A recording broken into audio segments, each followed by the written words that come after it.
प्रिय विद्यार्थियों, आज हम बात करने वाले हैं कक्षा 12वीं एनसीईआरटी पुस्तक के अध्याय 1, जिसका नाम है आत्म परिचय और एक गीत। यह हरिवंश राय बच्चन के द्वारा रचित कविता और गीत है। आत्म परिचय यानी खुद का परिचय। कवि ने यहाँ पर अपना परिचय देते हुए अपने जीवन के बारे में बताया है कि वो उनका जीवन किस तरह है और वो किस तरह से जीते हैं, किस तरह से मौज मस्ती में उनका जीवन चलता है, लाख परेशानियों के बावजूद। और यहाँ पर एक गीत के माध्यम से भी उन्होंने क्या किया है, परिवर्तनशीलता को बताया गया है। ठीक है, तो चलिए आगे बढ़ते हैं। स्वागत है आप सभी का आपके चैनल हिंदी गुरु पर। मैं हूँ भारत कुमार। तो चलिए बिना किसी देरी के सीखते हैं और चलते हैं सीधे स्क्रीन पर। इनके पहले काव्यांश में कवि क्या कहते हैं, देखिए। मैं जग जीवन का भार लिए फिरता हूँ, फिर भी जीवन में प्यार लिए फिरता हूँ। कर दिया किसी ने झंकृत जिनको छूकर, मैं सांसों के दो तार लिए फिरता हूँ। ठीक है, तो यहाँ पर क्या कहा है, मैं जग जीवन का भार लिए फिरता हूँ। यानी कवि कहते हैं कि भले ही सांसारिक जीवन की जिम्मेदारियां और कठिनाइयों का बोझ क्या है, मेरे ऊपर है, यानी कि कवि के ऊपर में है। फिर भी क्या है, वो कहते हैं फिर भी जीवन में प्यार लिए फिरता है। फिर भी मेरे दिल में, कवि कहते हैं कि फिर भी मेरे दिल में सभी के लिए केवल क्या है, प्यार ही प्यार है। मतलब ये है प्यारे विद्यार्थियों कि हर एक व्यक्ति के जीवन में क्या है, जिम्मेदारियां होती हैं, कठिनाइयां होती हैं, जिसके बोझ तले क्या है, लोग दब जाते हैं, है ना। और लोगों को उसके हिसाब से क्या हो जाता है, लोग जो है परेशानियां में आ जाते हैं, है ना। लोग क्या है, अपना जीवन को ही एकदम बोझ समझने लग जाते हैं। यहाँ पर कवि का लेकिन क्या है, उनका जीवन अलग है। उनके जीवन में भी कठिनाइयां हैं और जिम्मेदारियां हैं, लेकिन फिर भी वो कहते हैं कि सभी के लिए फिर भी उनके जीवन में क्या है, प्यार ही प्यार है, और उसी को वो बांटता हुआ फिरता है। आगे कहता है कि कर दिया किसी ने झंकृत जिनको छूकर, अ, मैं सांसों के दो तार लिए फिरता हूँ। यहाँ पर कवि कहता है कि उनके जो जीवन में किसी प्रिय, है ना, शायद उनकी पत्नी जो है, उनका प्रवेश हुआ था, जो कि अभी शायद नहीं है। तो वो कहते हैं कि जिन्होंने मेरे दिल में, है ना, तारों को, दिल के तारों को संगीत की तरह क्या कर दिया है, छूकर झंकृत कर दिया है, यानी बजा दिया है, प्ले कर दिया है। किसने, उनकी पत्नी जो है, उनके बारे में वो बात करते हैं कि उनका जीवन क्या है, संगीत वाद्य यंत्र की तरह हो गया है, जिनके तारों को छू करके क्या है, किसी ने झंकृत कर दिया है। ठीक है, आगे कहते हैं कि मैं सासों के दो तार लिए फिरता हूँ।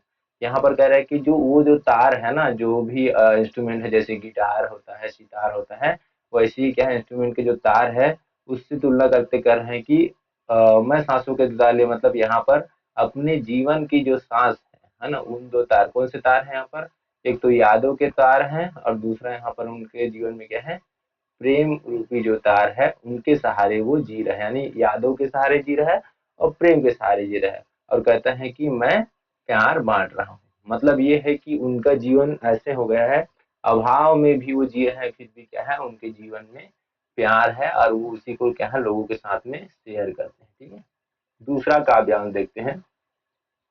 दूसरा काव्यांश में कवि कहते हैं कि मैं स्नेह सुरा का पान किया करता हूँ, फिर भी सॉरी, मैं कभी न जग का ध्यान किया करता हूँ। जब पूछ रहा हूँ उनको जो जग की गाते, मैं अपने मन का गान किया करता हूँ। अब बेहद ही सिंपल लाइन है, यहाँ पर कह रहे हैं कि मैं क्या है, स्नेह सुरा का पान, स्नेह सुरा मतलब होता है प्रेम रूपी मदिरा या शराब। ठीक है, उसका पान मतलब उनका सेवन करता है और उसी नशे में क्या है, वो डूबा रहता है। वो कहता है आगे कि मैं कभी ना जग का ध्यान करता हूँ। कहते हैं कि मैं इस बात की परवाह नहीं करता हूँ कि दुनिया क्या है, मेरे बारे में क्या सोचेगी। ठीक है, मतलब उनका जीवन ऐसा हो गया है कि वो सोचते हैं कि क्या फर्क पड़ता है, लोग मेरे बारे में क्या सोचते हैं, अगर मैं उनके उस चीज को सोचने लगूं तो वो क्या सोचेंगे। इसलिए वो कहते हैं कि वो बेपरवाह जिंदगी अपने जीवन में क्या है, वो एकदम मस्त रहते हैं और लोगों की परवाह नहीं करते, लोगों की बातों की परवाह वो नहीं करते हैं। आगे कहते हैं कि जग पूछ रहा उनको जो जग की आते हैं, है ना।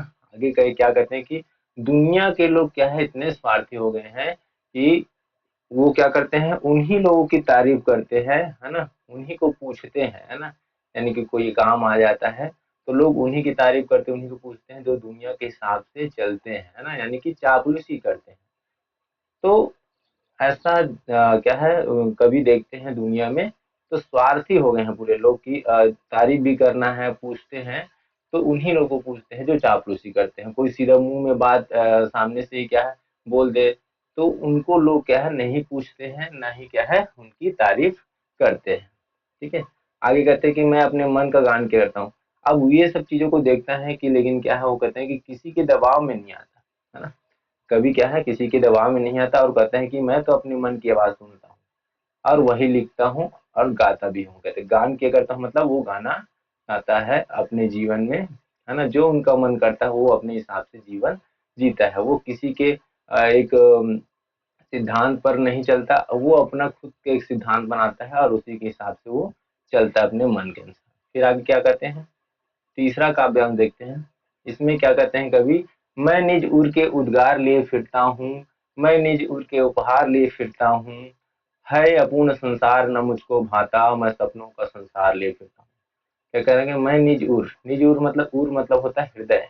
क्या होता है दोस्तों, हृदय। तो कहते हैं कि मैं निज निज मतलब खुद का स्वयं, स्वयं के हृदय के उद्गार मतलब यहाँ कवि कहते हैं कि मैं अपने हृदय ने अपने उर के भावों को क्या है, उद्गार मतलब क्या है भाव को क्या है कविता के माध्यम से व्यक्त करता हूँ। क्या करता है वो, कविता के, क्योंकि कवि के पास में एक ही चीज शक्ति होती है जो कि उनकी कविता होता है और वो कविता के माध्यम से ही अपनी बातों को अपने भावों को क्या है उद्गार करते हैं। फिर क्या कहते हैं कि मैं निज उर के उपहार लिए फिरता हूँ। ठीक है, फिर से ये निज उर मतलब क्या बताया था मैंने, हृदय। ठीक है, तो वो कहते हैं कि मेरे पास दुनिया को देने के लिए क्या चीज है, प्रेम का उपहार। कैसा, निज उर के उपहार मतलब हृदय में क्या होता है, प्रेम होता है। ठीक है, तो वो प्रेम को ही क्या है उपहार के रूप में देते हैं, जिसे मैं क्या है बांटता हुआ फिरता हूँ। हर जगह वो जाता है और प्रेम ही बांटता है। ठीक है, उसको ऐसे लोग ही पसंद आते हैं जो कि एक दूसरे से प्रेम करते हैं, दुनिया से प्रेम करते हैं, नफरत के लिए उनके जीवन में कोई जगह नहीं है। आगे कहते हैं कि यह अपूर्ण संसार न मुझको भाता। फिर कभी कहते हैं कि यह संसार कैसा है, अपूर्ण है मतलब अधूरा संसार है। तो उनको क्यों नहीं भाता है, मतलब क्यों भाना मतलब क्या है अच्छा नहीं लगता है ना।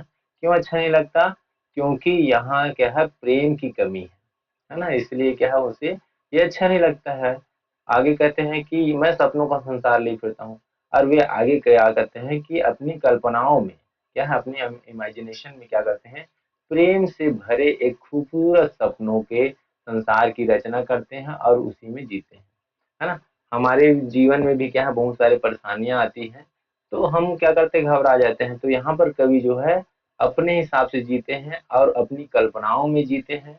दूसरे लोग क्या सोचते हैं उनके बारे में कवि जो है बिल्कुल भी नहीं सोचता, और उनको यह संसार क्या है अपूर्ण लगता है, क्योंकि यहाँ पर प्रेम की कमी है। लोग क्या है एक दूसरे से क्या है प्रेम मांगने में भिड़े हुए हैं और किसी को कोई प्रेम नहीं करता है। आगे चौथा काव्यांश क्या कहता है कि मैं जला हृदय में अग्नि दहा करता हूँ, सुख दुख दोनों में मगन रहा करता हूँ। ठीक है, आगे क्या कहते हैं यहाँ पर कि मेरे हृदय में क्या है वियोग और दुख की क्या है आग जल रही है। ठीक है, यहाँ पर जला मतलब क्या है जलना होता है, हृदय में अग्नि, अग्नि मतलब तो आग होता है, दहना मतलब क्या है तपना कह सकते हो या फिर जलना। ठीक है, जलना यानी कि जैसे आग जलता है वैसे क्या है, मैं जला हृदय में, अपने हृदय में क्या जला लेता है वो। ठीक है, हृदय में वियोग और दुखों की आग उनके क्या है जल रही है, और मैं खुद इस आग में क्या है तप रहा हूँ। दह करता हूँ मतलब क्या है तपना। ठीक है, वो तप रहा है इस आग में।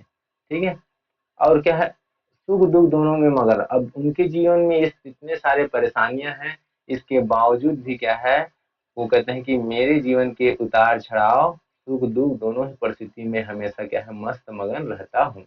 ठीक है, दोनों में क्या है यहाँ पर वो मगन रहता है। गीता में भी कहा गया है कि जो सुख और दुख दोनों में क्या है एक समान रहता है, वही भक्त मुझे क्या है प्रिय है, कहते कृष्ण जी।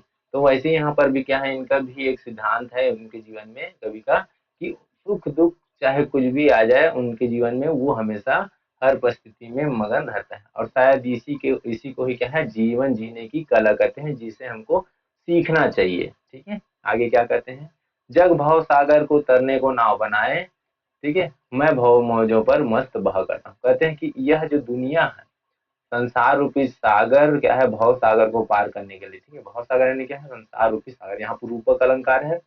यहाँ पर क्या कह रहे हैं कि संसार रूपी सागर को पार करने के लिए क्या करते हैं लोग, कर्म, है ना, मोक्ष रूपी नावें बनाते हैं। लेकिन ठीक है, बहुत प्रकार से कर्म कांड करते हैं लोग, है ना, कि ये करूंगा तो ये हो जाएगा, मोक्ष मिल जाएगा, ऐसे वैसे। तो यहाँ पर कभी उनको कहते हैं कि मुझे इसकी जरूरत नहीं है ना, वो इस पर ध्यान नहीं देते हैं, है ना। मतलब वो एक प्रकार से दिखावा नहीं करना चाहते हैं, कर्मकांड मतलब जो कि बाह्य आडंबर है उससे क्या है दूर रहना चाहते हैं, ठीक है। आगे कहते कि मैं भव मौजों में, भव मतलब क्या, यहाँ पर क्या है, संसार की जो लहर है ना, भव मौजों मतलब क्या है, संसार की जो लहर है उस पर क्या है मस्ती से बहता रहता हूँ, और जैसी भी परिस्थिति हो क्या है उस पर खुश रहता हूँ, बस मस्त बह करता हूँ। मतलब क्या है, एकदम खुश होकर के वो लहरों में, संसार की जो लहर है ना, संसार की जो लहर है भाव मौजों, तो उस पर क्या है वो मस्ती से बहता है, और उनका जीवन जो है क्या है खुश रहता है, ठीक है। वो दुनियादारी के चक्कर में ज्यादा नहीं पड़ते। आगे कहते हैं पांचवा काव्यांश देखते हैं। कहते कि मैं यौवन का उन्माद लिए फिरता हूँ, उन्मादों में अवसाद लिए फिरता हूँ। फिर आगे कवि कहते हैं कि मेरे भीतर क्या है, जवानी का जोश और पागलपन उन्माद है, ठीक है। यहाँ पर यौवन मतलब क्या है, जवानी, क्या है, जवानी, ठीक है। उन्माद मतलब पागलपन कह सकते हैं इसको, पागलपन, ठीक है। तो कहते हैं कि जवानी का जोश है और क्या है पावर, जब इंसान के अंदर में जवानी आता है, यौवन आता है ना, युवावस्था में आता है, तो एक पागलपन भी उनके साथ में आता है। और कहते हैं कि उन्मादों में अवसाद ले फिरता हूँ। अब जब वो पागलपन की बात करते हैं जवानी में, तो क्या है इस पागलपन के पीछे क्या है, उसके जीवन में एक गहरा और निराशा अवसाद भी छुपा होता है। कई बार हम अपने जीवन में भी देखते हैं कि क्या है, हमारे अंदर में दुख, निराशा वगैरह क्या रहता है, फिर भी हम अपने आप को ऐसे प्रिटेंड करते हैं, ऐसे दिखाते हैं जैसे हमारे जीवन में क्या है, दुख निराशा का नाम निशान नहीं है। लेकिन वो कहते हैं कि इस पागलपन के पीछे भी क्या है, अवसाद और निराशा भी छुपा हुआ है, ठीक है। जो वो क्या है यहाँ पर अपनी कविता के माध्यम से बता रहे हैं। कहते हैं कि जो मुझे बाहर हंसा रुलाती भीतर, और क्या है उन, कहते हैं कि मेरे दिल में किसी प्रिय मतलब उसकी जो पत्नी है उसकी याद, जैसे हमने पहले काव्यांश में भी देखा है कि उनकी याद और उनके प्रेम को क्या है वो याद किया रहता है, उसकी याद बसी हुई है, ठीक है।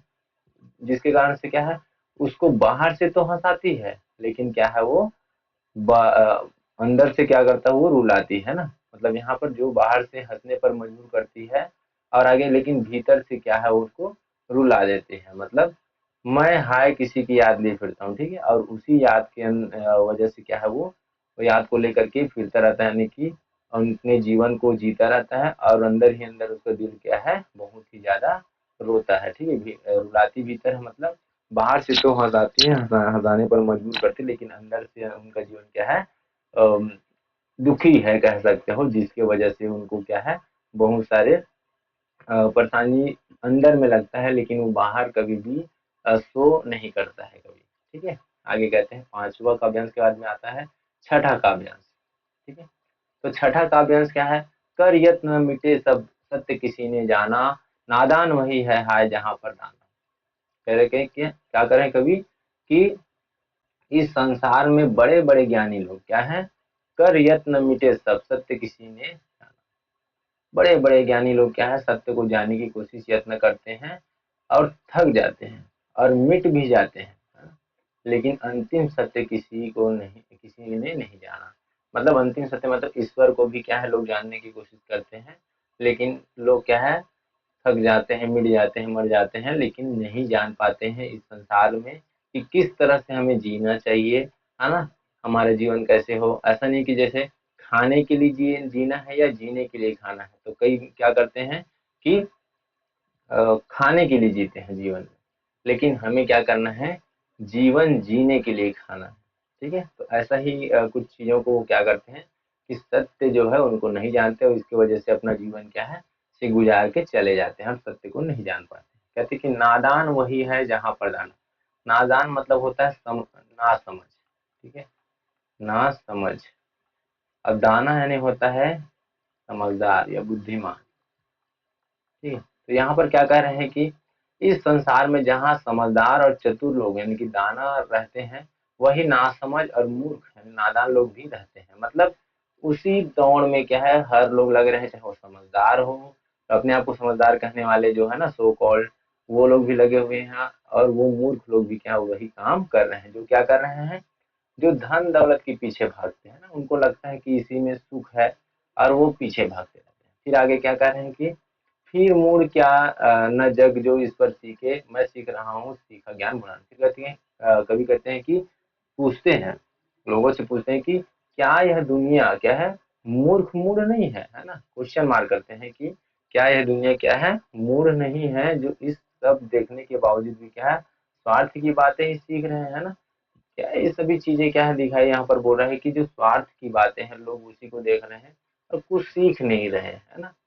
तो सीखना चाहिए यहाँ पर, है ना, कि लोग स्वार्थ है, प्रेम की बात कोई नहीं करता, सब स्वार्थ की बातें ही कर रहे हैं, धन संपत्ति धन दौलत तो क्या है जुटाने में लगे हुए हैं इस समय।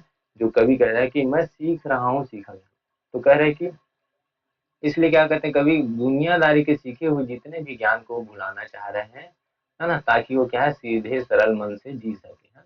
कई बार क्या है दुनिया के लोग हमें सिखाते हैं कि ईमानदारी से काम करोगे तो आपका भला नहीं होगा, है ना, सीधे रहोगे तो लोग आपका फायदा उठाएंगे। तो ऐसे ऐसी बात जो है स्वार्थ की बातें लोग करते हैं, और प्रेम की बात कोई नहीं करता है ना। तो यहाँ पर कवि कहते हैं कि मैं वो सभी चीजों को, ज्ञान जो मैंने सीखा उसको मैं भुलाने की कोशिश कर रहा हूँ ताकि मैं अच्छे से जी सकूं। अब आते हैं सातवां काव्यांश। इसमें कवि कहते हैं कि मैं और जग और कहाँ का नाता। यहाँ बहुत ही अच्छा लाइन क्या है, यहाँ पर कवि कह रहे हैं मैं और मैं एक अलग हूँ, और जग और दुनिया के लोग भी क्या है अलग है, दुनिया के लोग मुझसे बहुत ही अलग है। कहाँ का नाता मैं बना बुना कितने जग रोज मिटाता। कहते हैं कि मेरा स्वभाव क्या है अलग है, मतलब दुनिया से अलग है, और इस संसार की सोच क्या है बिल्कुल अलग है। इसलिए यहाँ पर कह रहे हैं कि मैं और जगह, मतलब ये है कि मेरा स्वभाव और संसार की जो सोच है वो बिल्कुल ही अलग है, और इसमें कोई भी नाता नहीं है, कोई भी मेल नहीं है। यहाँ पर क्या है, मेल नहीं है ना, कोई नाता नहीं है, कोई मेल कोई रिश्ता नहीं है। वह कहते हैं मैं बना बना कितने जग रोज मिटाता। वो कहते हैं कि मैं अपनी कल्पनाओं में रोज न जाने कितने नए संसार बनाता हूँ, और पसंद आने पर उन्हें मिटा देता हूँ, है ना। जैसे हम सपने देखते हैं वैसे ही क्या है, कभी क्या करते हैं कि ऐसे जीवन की कल्पना करते हैं जो कि जिसमें प्रेम हो, लेकिन वहां पर जब वो देखता है कि क्या है उसमें भी स्वार्थी लोग दिखते हैं, तो उसको क्या करते हैं वो मिटा देते हैं। आगे कहते हैं कि मैं जिस पृथ्वी पर जोड़ा करता सॉरी जग जिस पृथ्वी पर जोड़ा करता वैभव, मैं प्रतिपग उस पृथ्वी को ठुकराता हूँ। कहते हैं कि यहाँ पर दुनिया क्या करते हैं, जिस धरती पर धन दौलत सुख सुविधाएं है ना, वैभव मतलब क्या है सुख सुविधाएं क्या है जोड़ना चाहते हैं, इकट्ठा करते हैं, और लोग उसी में जुटे हुए हैं, दुनिया में आए हैं तो उनको लगा है कि पैसा ही कमाना क्या है एकमात्र उनका उद्देश्य है, उसी में जुटे हैं। तो कहते हैं कि मैं प्रतिपग उस पृथ्वी को ठुकराता हूँ। कहते कि मैं हर कदम है ना, प्रतिपक मतलब क्या, हर कदम उस लालच भरी धरती को ठुकराता हूँ, मुझे भौतिक सुखों की कोई चाह नहीं है। देखिए, पैसा जो क्या है एक उपयोगी चीज है, लेकिन हम पैसा को ही सब कुछ मान लेंगे तो हमारा जीवन क्या है बहुत ही ज्यादा नरक बन जाएगा। आठवां काव्यांश आते हैं। यहाँ पर कभी कहते हैं कि मैं निज रोदन में राग लिए फिरता हूँ, शीतल बाड़ी में आग लिए फिरता हूँ। निज रोदन मतलब क्या बता रहे हैं यहाँ पर, निज मतलब क्या बताया था मैंने, स्वयं, ठीक है। रोदन मतलब रोना, ठीक है, अपने रोने में क्या राग लिए फिरता हूँ। कहता है कि मैं जब रोता हूँ ना, जब रोदन करता हूँ रोता हूँ, तो मेरे क्या है उस रोने में भी क्या है एक संगीत यानी कि राग, ये कविता निकलता है, ठीक है। अब सोच सकते हैं, अब कवि की कल्पना क्या है, वो कहते हैं कि जब मैं रोता भी हूँ तो एक राग निकलता है, कविता निकलता है, ठीक है। आगे कहते हैं कि शीतल वाणी में आग लिए फिरता, और कहते हैं कि मेरी जो आवाज है भले क्या है कोमल है, शीतल है, ठंडी है ना, लेकिन क्या है उसके अंदर विचारों की और विद्रोह की आग क्रांति छिपी है। विद्रोह और क्रांति की बात करें मतलब अन्याय के खिलाफ, है ना, जहाँ पर लोग क्या करते हैं अन्याय करते हैं उसके खिलाफ विद्रोह की आग, उनके क्रांति की आग जो है क्या उनमें छिपी हुई है। मतलब वो भले ही उनका जो वाणी है क्या है कोमल है, लेकिन उनके अंदर में भी क्या है विद्रोह की आग है, क्रांति की आग है, वहां पर बताया गया, ठीक है। तो आग लिए फिरता हूँ, तो ये जो आग है क्या है क्रांति की आग है। शीतल वाणी मतलब क्या है उनकी जो है वो जो वाणी है वो कैसी है, एकदम शीतल है, ठंडी है, मतलब कोमल कह सकते हो, जो है ना। वो जिस पर भूखों के प्रसाद निछावर, मैं खंडर का वह भाग ले सकता हूँ। कह रहे कि मेरा जीवन भले ही दुखों के कारण क्या है, एक टूटे हुए महल यानी कि खंडर जैसे हो गए। खंडर यानी क्या होता है यहाँ पर, टूटे हुए महल, है ना। लेकिन वह प्रेम का क्या है, खंडर इतना कीमती है। कह रहे कि हो जिस पर भूखों के प्रसाद निछावर, मतलब क्या है, वो जो खंडहर का भाग बोल रहा है ना, कि ये महल का जो है ना, टूटा हुआ जो महल है तो उसको बोल रहे हैं। तो वो इतना कीमती है कि क्या है, उस पर भूखों के प्रसाद निछावर, मतलब राजाओं के, भूख मतलब क्या होता है, राजा, और प्रासाद मतलब महल, ठीक है। तो वो क्या है, कई राजाओं के बड़े बड़े महल क्या है, उस पर निछावर किए जा सकते हैं, उनके खंडहर पर, ठीक है। और मैं उसी प्रेम के टूटे हुए हिस्से को संभाले हुए रखा हूँ, है ना। आगे क्या करते हैं, 8वां काव्यांश के बाद में आते हैं 9वां काव्यांश। तो यहाँ पर कवि कह रहे हैं कि मैं रोया इसको तुम कहते हो गाना, मैं फूट पड़ा तुम कहते छंद बनाना। क्या कहते हैं कि जब मेरे दिल का ना, जो उनके हृदय है, क्या है, उनके हृदय है, उनका जो दर्द है ना, क्या आंसुओं के रूप में बाहर जब निकलता है ना। क्या होता है कि हर समय हम क्या है, अपने दुख दर्द को तो क्या है छुपाते हैं, लेकिन एक समय आता है कि क्या है, आंसुओं के माध्यम से वो क्या है, निकल जाता है हमारा जो है दर्द है दिल का, या है ना, जब हम दुखी होते हैं तो बहुत ज्यादा। तो वैसे क्या है, जब वो रोते हैं कभी, तो क्या कहते हैं कि तुम कहते हो गाना, और लोगों को कहते हैं कि उसे गाना समझ लिया है ना, लोगों के द्वारा क्या है, उसको गाना समझ लिया। कवि है वो रो रहा है तो भी वो क्या है, वो लग रहा है कि गाना गा रहा है, ठीक है। और कहते हैं मैं फूट पड़ा तुम कहते हो छंद बनाना। फूट पड़ा मतलब मेरा दुख क्या है, हद से ज्यादा बढ़ गया। फूटना क्या, फूट फूट कर रोना, यानी कि बहुत ज्यादा दुख हो गया, और जब मैं तड़प उठा, है ना, तो क्या है, फूट पड़ा मतलब बहुत ज्यादा फूट फूट कर रोना है। तो लोगों ने कहा क्या है, मैं कि मैं छंद या कविता बना रहा हूँ, ठीक है। ऐसा उनको लग रहा है, लोगों को कवि कह रहे हैं, ठीक है। क्यों कवि कहकर संसार मुझे अपना, मैं दुनिया का हूँ एक दीवाना, ठीक है। क्या कर रहे कि कवि क्या है, इस दुनिया मुझे क्या है, कवि मानकर मेरा सम्मान क्यों करती है ना। वो कहते हैं कि सम्मान मुझे नहीं चाहिए, है ना। मुझे कवि कहकर के लोग कह रहे हैं, बुला रहे हैं, है ना, सम्मान दे रहे हैं। लेकिन क्या कर रहे हैं कवि, मैं दुनिया का एक दीवाना, मतलब, लेकिन वो कहते हैं कि मैं तो असल में दुनिया के क्या है, नया दीवाना हूँ। क्या है, नया दीवाना हूँ, जो प्रेम में क्या है, मस्त हूँ, और मैं यही चीजें बांटते फिरता भी हूँ। आगे क्या है, कवि 10वां काव्यांश में देखते हैं। मैं दीवानों का भेष लिए फिरता हूँ, मैं मादकता निःशेष लिए फिरता हूँ, जिसको सुनकर जग झूम झुके लहराए, मैं मस्ती का संदेश लिए फिरता हूँ। यहाँ पर कवि कहते हैं कि इस संसार में दीवानों की तरह वो क्या है, रहता है। दीवानों का वेश लिए फिरता मतलब दीवानों की तरह रहता है ना, वेश वैसे बना लिया है ना, वैसे हाव भाव बना लिए हैं, ठीक है। मादकता निःशेष, निःशेष मतलब क्या होता है, बचा हुआ, शेष, है ना, कभी खत्म नहीं होता, जिस कह सकते हैं ना। निःशेष मतलब क्या है, जो कभी खत्म नहीं, मतलब शेष ही नहीं रहता है एक प्रकार। शेष मतलब कम हो जाता है ना, थोड़ा बचना। निःशेष मतलब जो कभी भी खत्म नहीं होता है। तो कहते हैं कि मेरे भीतर का प्रेम ऐसा नशा मादकता है। मादकता मतलब क्या है, नशा, क्या है, नशा, जो कभी खत्म नहीं होता। तो कह रहे हैं कि जग सुनकर जग झूम झुके लहराए, है ना। और अपनी कविता के माध्यम से पूरी दुनिया को क्या है, प्रेम और मस्ती का ऐसा संदेश देना चाहा है, जिससे क्या है, सुन करके पूरी दुनिया क्या है, खुशी से झूम उठे, प्रेम के आगे झुक जाए, और आनंद में लहराने लगे, ठीक है। कहते हैं ना, प्रेम के आगे झुक जाना मतलब अपने ईगो को साइड में रख के क्या है, एक आनंद लेना, है ना। कहते हैं ना कि जब इंसान को ईगो आता है तो क्या है, वो आनंदित नहीं दिखाई देता है ना। तो वही यहाँ पर कवि कह रहे हैं कि वो प्रेम जो है, उसके आगे लोग झुक जाए, है ना, तब उनकी कविता को सुन करके तभी क्या है, उनके जीवन में आनंद आएगा। आगे कहते हैं कि मैं मस्ती का संदेश लिए फिरता हूँ। फिर कहते हैं कि मैं हर तरफ बस यही क्या है, मस्ती बांटना चाहता हूँ, यही मैसेज देना चाहता हूँ कि क्या है, मैं एक दीवाना हूँ और मैं प्रेम लिए फिरता हूँ। इस तरह से पूरा काव्यांश जो है कंप्लीट होता है। इसमें हमने क्या-क्या सीखा कि कवि जो है अपने हिसाब से जीवन जीना चाहता है। उनको जो है क्या है, किसी से कोई फ़र्क नहीं पड़ता कि लोग उनके बारे में क्या क्या बोलते हैं। तो ये सभी चीज़ें हम अपने जीवन में भी इम्प्लीमेंट कर सकते हैं, ठीक है? तो चलिए अब आगे बढ़ते हैं। ये तो हो गया।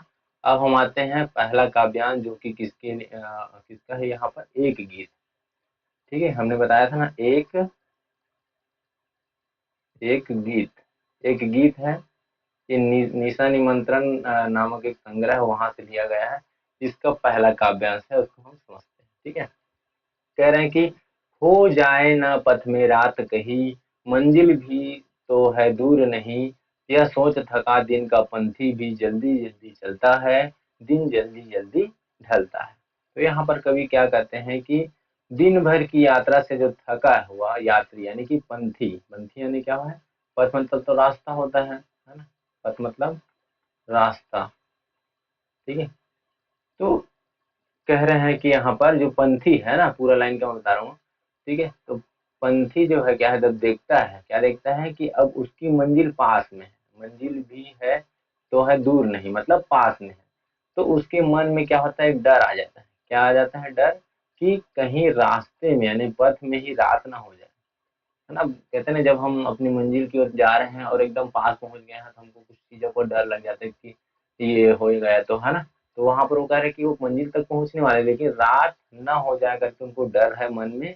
और कहता है कि यह सोच थका दिन का पंथी भी जल्दी ढलता है। और इसी सोच से, कि डर से, वो अपने मंजिल पर सही समय में पहुंचने की चाह में क्या है, वो थका रहता है।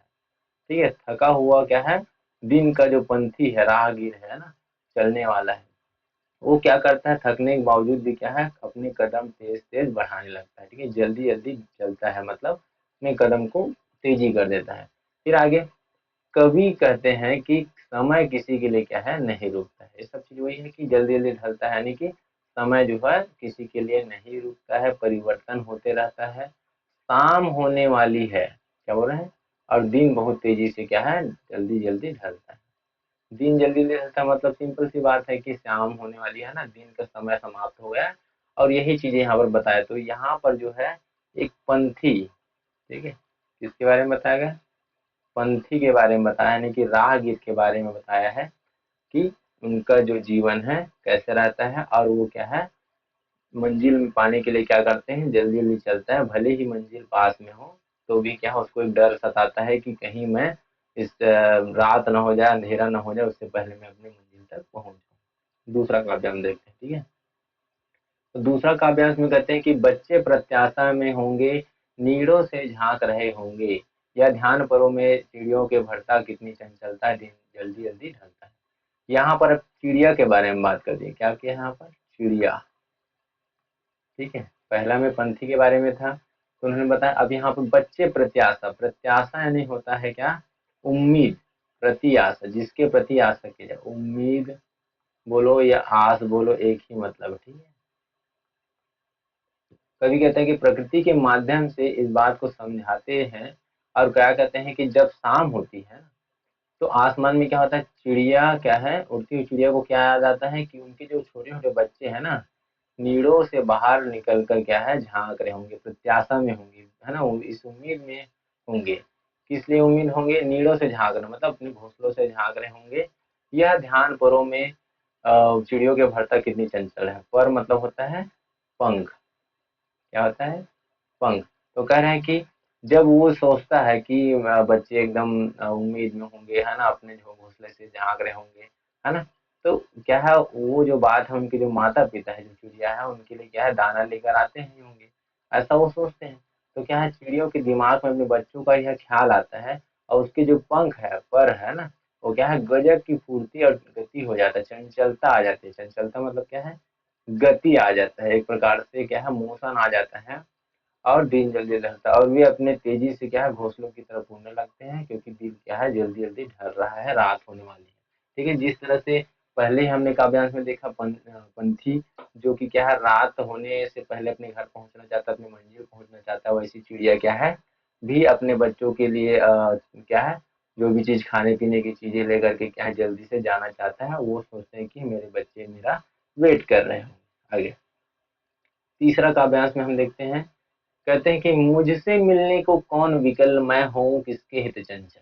यह प्रश्न शिथिल करता बद को, भरता हुए में विहलता है, विवलता है, दिन जल्दी जल्दी ढलता है। क्या कह रहे हैं कि अभी इस अंतिम काव्यांश में कवि क्या कहे, अकेलापन और उसका दर्द को यहाँ पर झलकता था, मतलब बताया गया है कवि का, हरिवंश राय बच्चन। ठीक है, वो क्या कहते हैं कि चिड़ियों के लिए तो क्या उनके बच्चे हैं, है ना, लेकिन इस दुनिया में क्या है, मुझसे मिलने के लिए कौन व्याकुल है, कौन विकल है ना। विकल मतलब क्या है, कौन व्याकुल है। चिड़िया तो उनके बच्चे खोज रहे हैं ना, मतलब देख रहे हैं, कोई पंथ है, पंथी है, राहगीर है, तो वो भी क्या अपने घर में जाकर के अपने परिवार के साथ में रहेगा। लेकिन यहाँ पर किसकी बात हो रही है, लेखक की बात हो रही है। ठीक है, तो लेखक क्या कहते हैं कि मेरा तो कोई घर पर इंतजार नहीं कर रहा है ना, मैं फिर क्या है, मैं किसके लिए, मतलब किसके हित के लिए अपने पैरों की फुर्ती या चंचल चलाऊं। ठीक है, किसके हित चंचल, मतलब मैं किसके लिए अपने पैरों को क्या है गति दूं, क्योंकि मेरा कोई वेट नहीं कर रहा है, मेरा कोई इंतजार नहीं कर रहा है, तो मैं कैसे जाऊंगा। और जब ये सवाल उसके मन में आते हैं तो प्रश्न शिथिल करता पद को, है ना। तो कवि के मन में जब उदास होने वाला जो विचार आता है तो उनके कदम कैसे हो जाते हैं, शिथिल हो जाते हैं। पद मतलब पैर है, कदम है ना, शिथिल हो जाते हैं मतलब रुक जाते हैं, धीमे पड़ जाते हैं। भरता उर में बिहलता, उर मतलब मैंने क्या बताया था, हृदय या दिल, है ना, हृदय बोलना अच्छा लगेगा। ठीक है, तो उसका हृदय जो है उर क्या है, गहरे दुख और व्याकुलता, विह्वलता, है ना, विह्वलता मतलब क्या है, व्याकुलता से भर जाता है। और वे क्या सोचते हैं कि दिन तो अपनी गति से क्या जल्दी ढल रहा है, पर मेरा जीवन क्या है, एकदम एकाकी हो गया, अकेला हो गया। इसलिए कवि क्या है यहाँ पर जो है ना, क्या कह रहा है कि मैं जो है, मैं किसके लिए जाऊं, क्योंकि मेरा कोई वेट नहीं कर रहा है ना।